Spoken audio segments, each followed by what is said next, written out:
Did Hillary Clinton, as America's top diplomat, give special treatment to people who gave big money to the Clinton Foundation?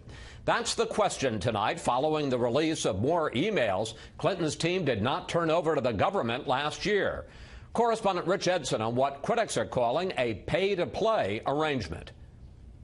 Clinton political donors and former Clinton Foundation officials pushed the U.S. State Department for meetings, favors, and jobs for associates, while Hillary Clinton was Secretary of State. This, according to nearly 300 pages of work-related emails Secretary Clinton failed to initially surrender to the State Department and just released as the result of a successful lawsuit from conservative group Judicial Watch. They extract these promises from Mrs. Clinton to stay out of foundation business, to have a bright line and a wall between the State Department and the foundation. Doug Band was communicating with the State Department to take care of, quote, associates and, in one case, a major donor. Doug Band is a longtime advisor to President Bill Clinton. He led the Clinton Foundation's Clinton Global Initiative, and on April 22, 2009, he forwarded to Hillary Clinton aides Huma Abedin and Cheryl Mills an email from an associate looking for a job entitled, quote, a favor. Band instructs Abedin and Mills the matter was, quote, important to take care of. Abedin responds almost immediately, quote, we have all had him on our radar. Personnel has been sending him options. The State Department refuses to identify the contact or say if the person in question received a job, only adding officials are confident they followed all the rules in this case. A few days later, Band emails Abedin and Mills again. Quote, we need Gilbert Shoggery to speak to the substance person regarding Lebanon, adding the issue was very important. Abedin assures Band she will discuss the issue with the then American ambassador to Lebanon. Shoggery is a Nigerian businessman of Lebanese descent and a longtime supporter of the Clintons. The Clinton Foundation says he has donated between $1 and $5 million. The Clinton campaign claims in these emails Band was acting as an advisor to former President Bill Clinton, not as head of the Clinton Global Initiative. In a statement, a campaign spokesperson says, quote, neither of these emails involve the secretary or relate to the foundation's work. They are communications between her aides and the president's personal aide. And indeed, the recommendation was for one of the secretary's former staffers who was not employed by the foundation. Clinton defenders say the former Secretary of State and Democratic nominee engaged in no wrongdoing. These emails were between staffers. This was not Secretary Clinton involved in this discussion. Second, here's what American people hear about Hillary Clinton in this issue. Emails, emails, emails, blah, blah, blah, blah, blah. And this afternoon, Judicial Watch released more emails, including one from 2012 showing officials informed Clinton's then chief of staff, Cheryl Mills, of a Freedom of Information Act request. They were asking for the number of email addresses Secretary of State Clinton used. Chris? Rich Edson reporting from the State Department. Rich, thank you. Donald Trump is not backing down, insisting his comment yesterday that some interpreted as a threat to Hillary Clinton was nothing of the sort. And he's hoping gun rights supporters will have his back. Chief political correspondent Carl Cameron is with the Trump campaign tonight ahead of a rally in Sunrise, Florida. Trailing in Virginia polls, Donald Trump, who says Hillary Clinton would abolish the Second Amendment, dug in today. We have to protect our Second Amendment, which is under siege. Remember that. Remember that. It's under siege. For the second day in a row, Trump's attempt to rally those he calls Second Amendment people to block Clinton from appointing liberal judges dominated the campaign trail, and Clinton herself weighed in. Yesterday, we witnessed the latest in a long line of casual comments from Donald Trump that cross the line. His casual inciting of violence. Every single one of these incidents shows us that Donald Trump simply does not have the temperament to be President and Commander-in-Chief of the United States. Trump's facing bipartisan criticism for this remark yesterday that some thought could incite violence. If she gets to pick her judges, nothing you can do, folks. Although the Second Amendment people, maybe there is. Trump insists he was calling voters only to political arms. You look at the power they have in terms of votes, and that's what I was referring to. The National Rifle Association immediately announced a $3 million blitz of attack ads on Clinton. Protected by armed guards for 30 years. But she doesn't believe in your right to keep a gun at home for self-defense. An out-of-touch hypocrite. The NRA backs Trump, and even one anti-Trump Republican shot down Democratic charges that he was inciting violence. Susan Collins of Maine, the 6th Republican U.S. Senator to denounce Trump as unsuited to be president, said she took the remarks as a rally cry to activism. House Speaker Paul Ryan, who's endorsed but often criticizes Trump, said he thought it was a failed attempt at humor. Republican defections to Clinton continue. Former George W. Bush administration Director of National Intelligence John Negroponte, former Secretary of Commerce Carlos Gutierrez, and others are now touted on the Clinton webpage under the banner Together for America. This afternoon, CNN reported that the Trump campaign and Secret Service had a conversation about the remark yesterday, and that the Trump campaign said that there was no intention to incite violence. Donald Trump himself this afternoon tweeted that no such conversation has taken place, and the Secret Service maintains only that they are aware of the remark. Chris? Carl Cameron with the Trump campaign in Florida. Carl, thank you. House Speaker Paul Ryan easily defeated his primary challenger last night in Wisconsin. Ryan pulled in 84% of the vote against Paul Nehlen. The challenger received a boost near the end of the race with a positive mention from Donald Trump. A federal appeals court is blocking a lower court order allowing Wisconsin residents who have trouble getting a photo ID to vote after signing an affidavit affirming their identity. Civil liberties groups say the decision disenfranchises vulnerable citizens.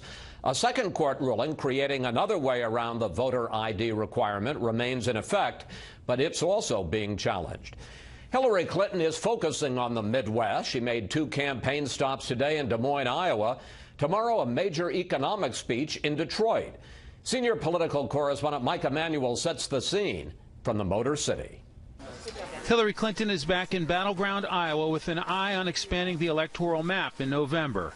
In Des Moines, Clinton toured a T-shirt company owned by Mike Draper, emphasizing small businesses are the engine of our economy.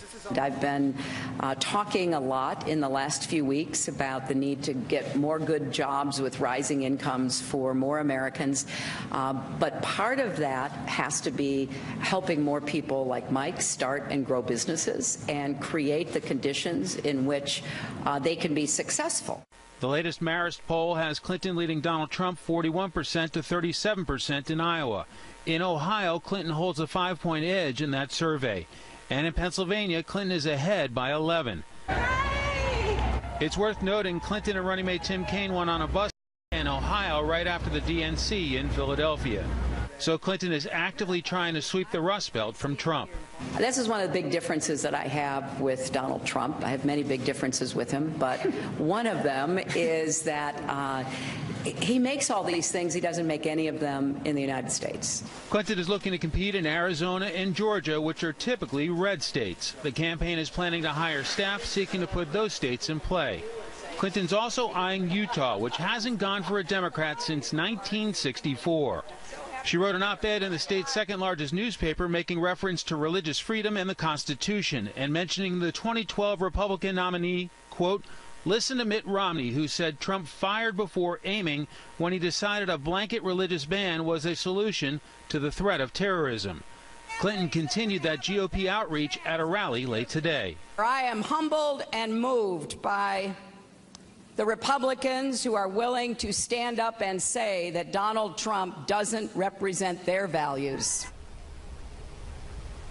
This sets the stage for that big economic speech by Clinton here in Michigan tomorrow, just days after Donald Trump gave one in Detroit. Clinton will try to convince those frustrated by their economic opportunities that she understands and has solid ideas to help them. Chris? Mike Emanuel reporting from Detroit. Mike, thank you. Donald Trump says he will participate in 3 debates with Hillary Clinton this fall, but he is not happy about some of the arrangements. Correspondent Kristen Fisher tells us why.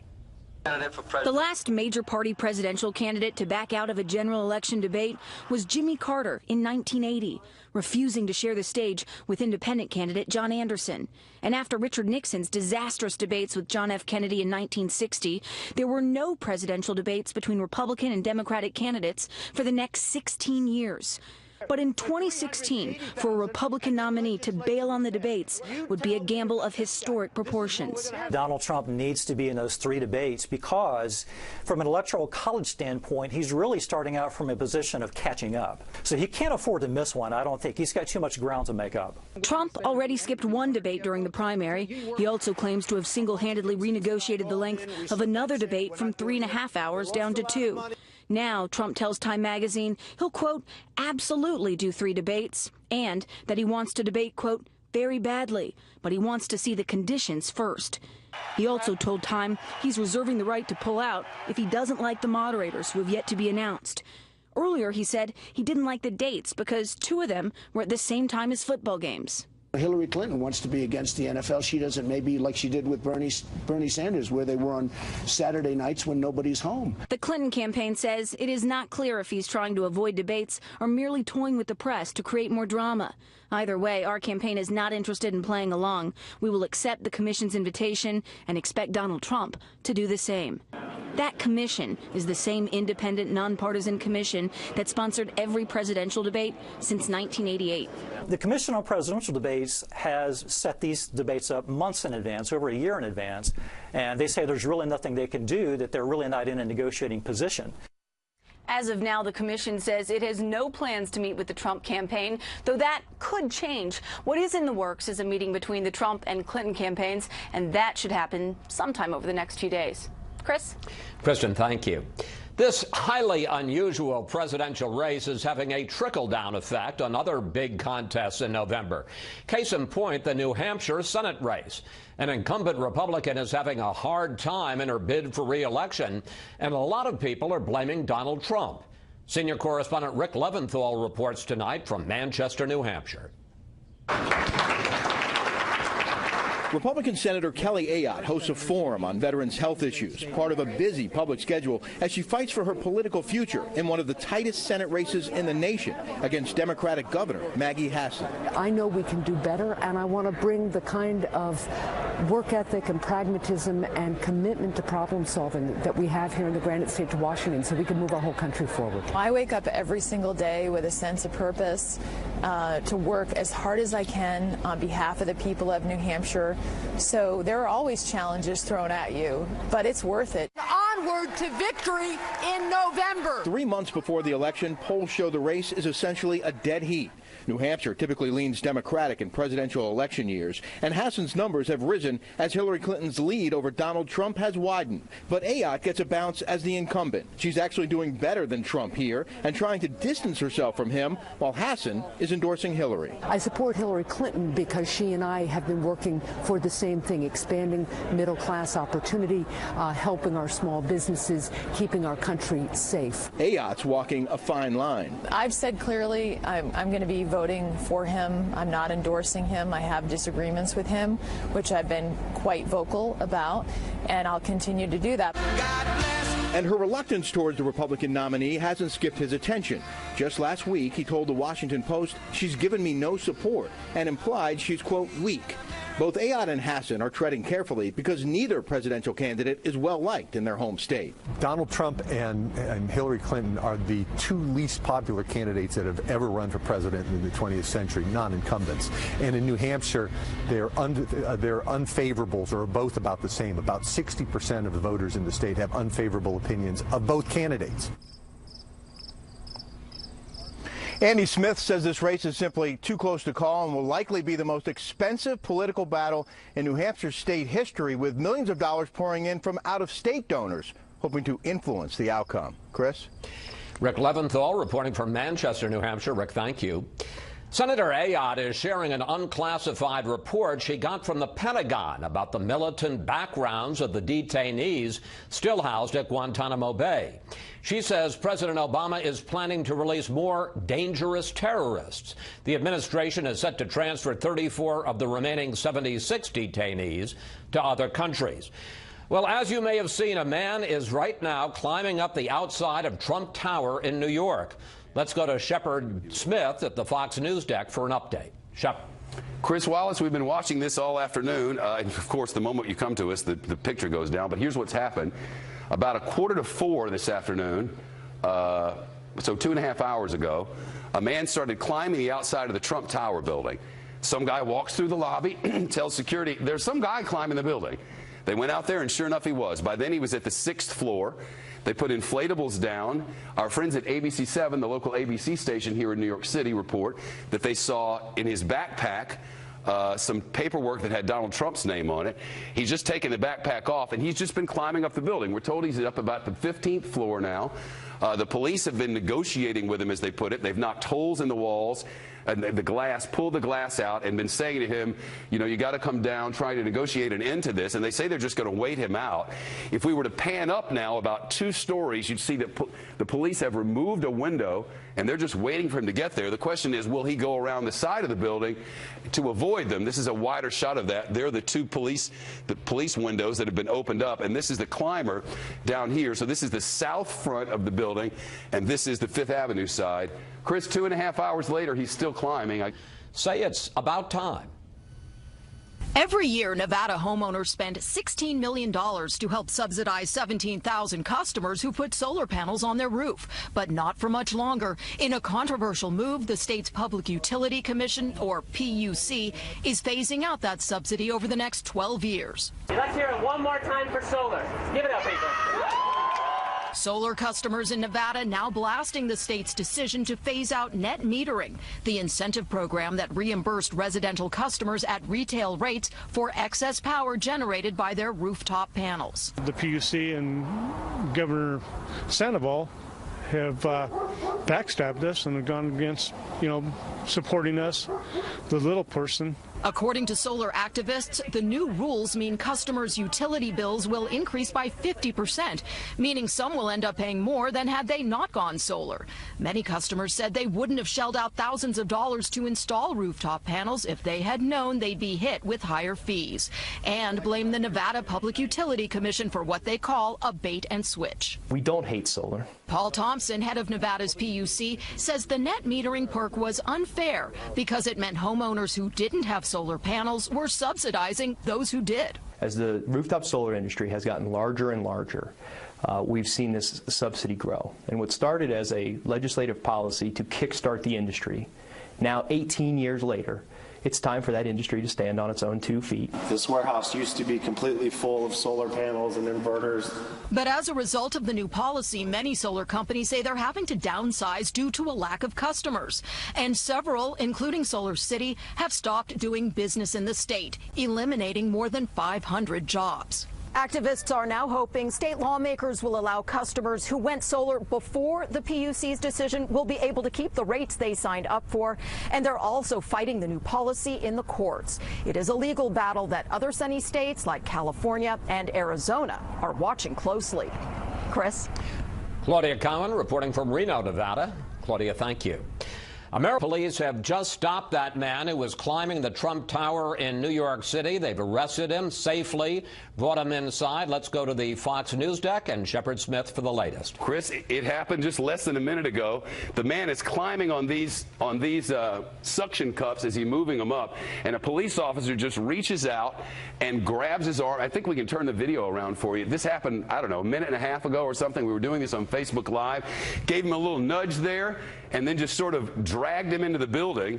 It happened very fast, and it was over just like that. The police were a bit annoyed. As it turns out, this guy has put a video message on YouTube to Donald Trump. It was posted yesterday. We believe it's he, where he says, Donald Trump, here's why I'm climbing your building. I want your campaign to know some things. I'm going to get word to your campaign, but it's essential that we talk. So I don't know. Is this a wackadoo? Is this a guy with some kind of legitimate message? There's no way to know at this moment. But for 2 hours and 45 minutes, he climbed a building, Trump Tower, at the corner of 56th Street and 5th Avenue in Midtown Manhattan. And we've been watching him the whole time. Here's the video again of that as it went down just a little while ago. Just kind of grabbed his arm, the one cop did. They've been talking back and forth the whole time. He's like trying to stay away, but that wasn't possible to do. Snatched him in the building, and Chris Wallace, it's all over. And Shep, just a question. What they did is they took out the window there on, what is it, about the 17th floor of the Trump Tower? 21st. 21st floor, and that's how they were able to get access to the climber? Yep, on the left side of your screen, that's the west-facing front of the building. That would be right on 5th Avenue, where the sun's setting. They have window washers there, those big window washers on ropes, and cops on the window washer scaffolding. Then they opened up windows all around it with police in there, so he really had nowhere to go. He could have gone down, but there was no more up opportunity for him, and he just appeared to try to go along that window thinking maybe the cops won't reach out and get me. That was the wrong thing to think. They did so in pretty quick fashion. But 2 hours and 45 minutes later, he's got to be tired, probably glad to have a place to sit down. Well, and you too, Shep. Thanks so much for the latest. Yep, we'll continue this on Facebook Live because the police are going to have a news conference in a minute. Thank you, Chris. You bet. Talk to you, buddy. All right, let's bring in our panel, not to talk about people climbing towers, Trump Tower or any other, but to talk actually, well, all right, let's see them first. Then we'll tell you what they're talking about. Charles Lane from the Washington Post, editor of LifeZette, Laura Ingraham, and syndicated columnist Charles Krauthammer. And in this first panel, we're going to talk about Hillary Clinton, the Clinton Foundation, and the question as to whether there was some kind of a pay-to-play arrangement between the foundation and Hillary Clinton and her top aides at the State Department. Laura, you know, this nexus between the foundation and the State Department has never gained the political traction, let's say, of the emails or of Benghazi.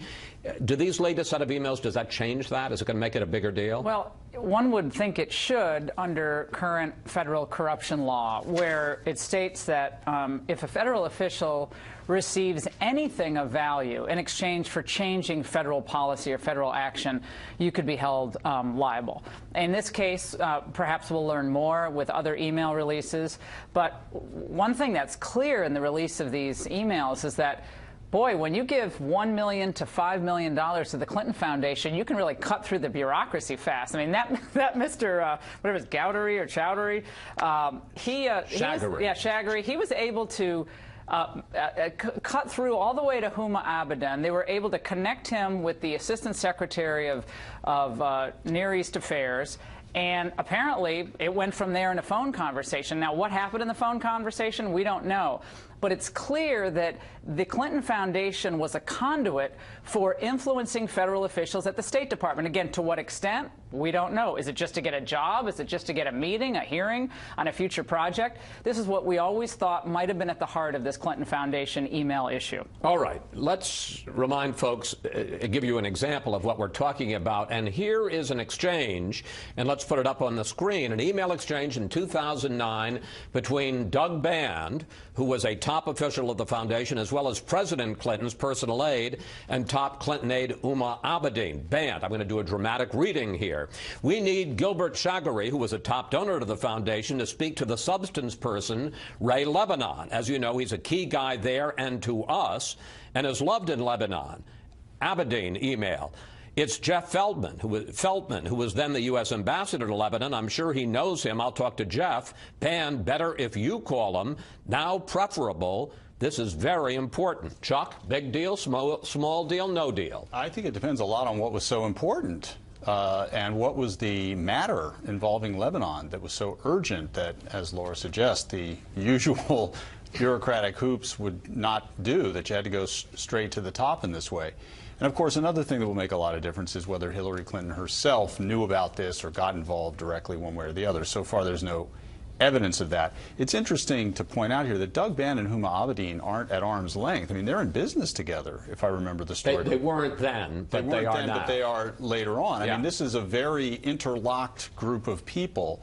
One of the things that the Clinton campaign tried to say in defense of this was that Doug Band and all of this was just acting as an advisor to Bill Clinton. That was the hat he was wearing, not as in his role as in the Clinton Foundation. And I'm not sure. I was going to say, that explains how complicated this all is, because they're making a distinction, some would say a Clintonian distinction, between Doug Band, advisor to the president, and Doug Band, who was a top official at the Clinton Foundation. Same Doug Band. Yeah, and what difference does it make? Because that former president is the husband of the Secretary of State. I mean, it's all just kind of one big kind of ball of mush. We should point out that the Clinton Foundation, and even basically, in effect, in an interview with me about 10 days ago, Secretary Clinton said that there's never been proof, there's never been a smoking gun, there's never been evidence that she did anything quid pro quo, made any decision as a result of any foundation gift or any speaking fee to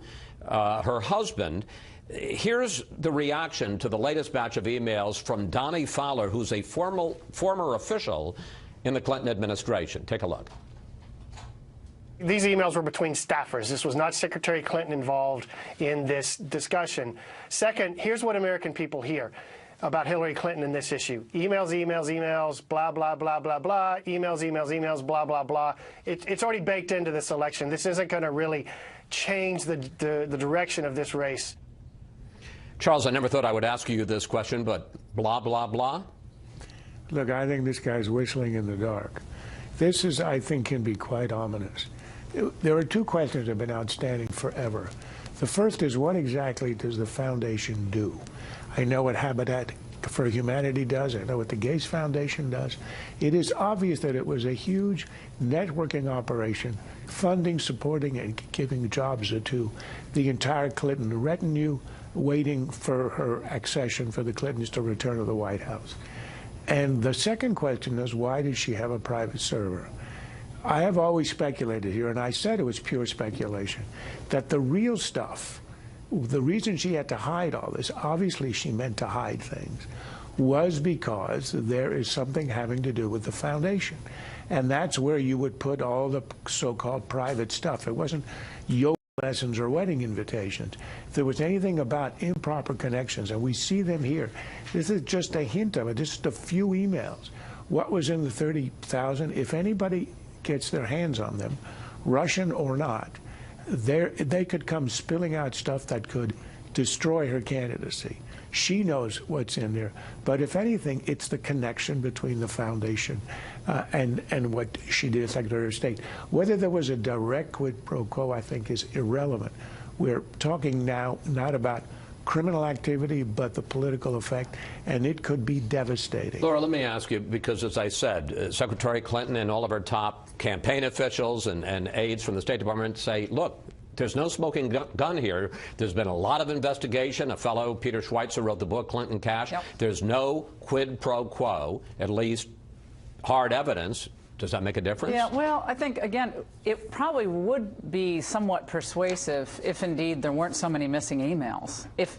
If she hadn't lied to, you know, when she discussed turning over all her emails, as we know Jim Comey said she didn't tell the truth on that. So maybe if we had all those emails and all that communication was in the public, then maybe we could take her at face value. But I think the big question mark now is what was in those emails, as Charles said. And I bet some of them had something to do with the CGI, the Clinton Global Initiative. I've always thought that, and you know, maybe we'll know, maybe we won't. All right, panel, we have to take a break here and participate in 3 presidential debates, but with some conditions. And we're back now with our panel. So, Chuck, this is interesting because Trump sounds like he's going into a negotiation, the art of the deal. But the fact is, the Commission on Presidential Debates, which has sponsored every debate in the general election since 1988, says it doesn't negotiate, that it names the venue, it names the date, it names the moderator. There's no negotiation. Question, who's going to blink, the commission or Trump? Well, I don't know what leverage Donald Trump has. If you're going to negotiate successfully, you've got to have leverage. And he claims to have negotiated successfully in the primary debates based on the fact that he was the guy who got all the ratings, right? But these debates in the fall do not have commercial interruptions. There's no ratings issue for the people who are sponsoring them. You can't sell more airtime for commercials based on whether or not Donald Trump is in it. Furthermore, he's losing in all the polls. And usually the loser is in no position to dictate the terms, needs the debate more. So I'm mystified as to exactly where he thinks he's got the upper hand here. One of the things that Trump is complaining about is the fact that 2 of the debates are going to be up against NFL football games, but given the fact that they're on Sunday, Monday, Thursday, it's pretty hard to avoid a date when there's an NFL football game. And let me show you, in fact, because this has happened before. In 2012, the last Obama-Romney debate was up against Monday Night Football. The debate got 59 million viewers, football 10.5. The second debate that year, 2012, between Obama and Romney, up against baseball, 65 million to 6. And in 2008, the third Obama-McCain debate up against baseball, 56 million to 8 million. So, Laura, there's really not much competition. Presidential debates beat sports. Yeah, clearly. I mean, maybe he just doesn't want to miss the games. I don't know at this point. He is a football fan. I think the more interesting question here, Chris, is what the Republicans have been concerned about in the past. Remember Romney in the national poll average, I was looking back at this before the show, was 6 points ahead going into that Candy Crowley debate. And everybody remembers the, do you have the transcript Candy moment on Benghazi? And people were furious. Candy Crowley ultimately said that Romney had a good point, except in the wording of what he said about the act of terrorism. But let's just point out that in the debate, she seemed to side with Obama. Right, exactly. So that infuriated Republicans, and some people believe that really turned the tide against Romney. I don't know if it did or didn't, but Republicans have had a lot of concerns about, and Mitt Romney said this himself with you last year. He said that there's a focus on issues that are highly divisive and end up having people pulling away from us. He was referring to the Republican primary debates. That's why they limited the scope of their debates. So I don't think there's any big, surprise that someone could raise an issue. But in this case, unlike the, pre-primary debates, there really isn't much room for anyone to run here. Charles, I want to get back to Chuck's point. I wonder about the leverage. I mean, if you're going to make the deal, and as I understand the art of the deal, you got to have something that you leverage over the person you're negotiating with. He's behind in the polls. He's down in the swing states. It seems to me if he were to huff and puff and say, well, maybe I won't participate, Hillary Clinton and the commission would say, go ahead. But this isn't like the negotiation of a real estate deal that either is going to happen or not. I think what this can do for a Republican, for Trump in particular, is to influence how the debate commission goes about in the one important issue. It doesn't really matter if you're up against the NFL. That's a side smokescreen. The real issue is who moderates. And the Candy Crowley moment, I don't know if it was a decisive one, but it was shameful. She clearly took the side of Obama, and she was wrong, which made it even worse. So I think it's very important for the commission to think very hard about who would be acceptable to both sides. Generally speaking, the media overwhelmingly liberal.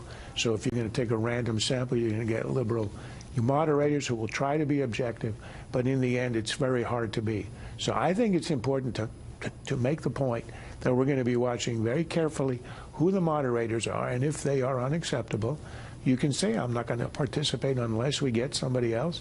Ask a bunch of respected, retired judges to be the ones who choose. Retired judges? This is like the John Sirica case. We're out of time. But don't have a stake in the game. And that's it for the panel.